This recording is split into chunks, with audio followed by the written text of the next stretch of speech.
as Denver wins it by 7. They've won 5 of their last 7.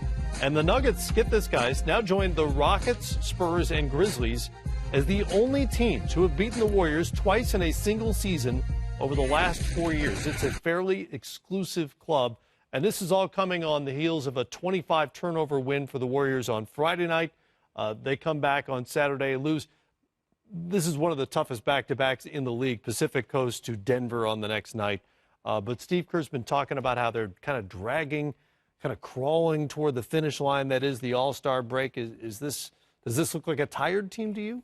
Well, you look at the fourth quarter, and I think Denver was plus 13 in the fourth quarter, and they wore out Golden State. And when you're used to playing in that atmosphere, the altitude rather, and they're running, their idea is they're going to wear teams down come the fourth quarter. You get caught in a back-to-back going to that city.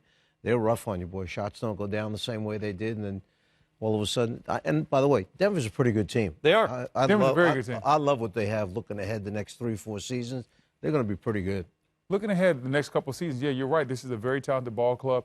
This backcourt, when you look at Murray and Harris, 2 to 3 years from now, we might be talking about this is one of the better backcourts in the NBA as they start to grow and some of these other guys slow down a little bit. But I like Denver's team. They have a lot of talent. They don't have that one dominant star, but you look up and down that lineup, whether you're looking at Gary Harris and Murray or you're looking at Jokic, guys like Chandler, whoever, there's always talent. There's always balance. They have a lot of it. They have depth on the bench. I like what this ball club does. And also that home court advantage is key for them because when you get out there in Denver, that first half of the first quarter, your lungs are absolutely on fire. That's the best home court advantage in the NBA. Remember, Barton was coming off the bench for Denver, and now he started in tonight's game, had a huge game for them. This guy can score. I don't care if he's starting, if he's coming off the bench. He puts points on the board every night. Coach, you're exactly correct. I had a chance to actually go to Denver's training camp this season, and Will Barton was by far the best player on the floor the days I was there. Going to find out a lot about the Nuggets this month. When you look at their schedule, they've got some pretty good tests coming up. And a few in the rear view as well. This was pretty good back-to-back wins over the Thunder and the Warriors.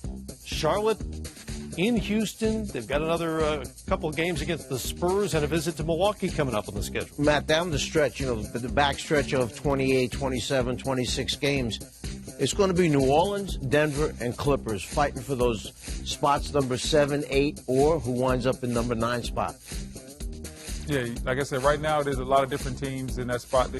We don't know who's going to finish there. Denver has a very good team. How they finish out this stretch might tell us what their playoff chances look like.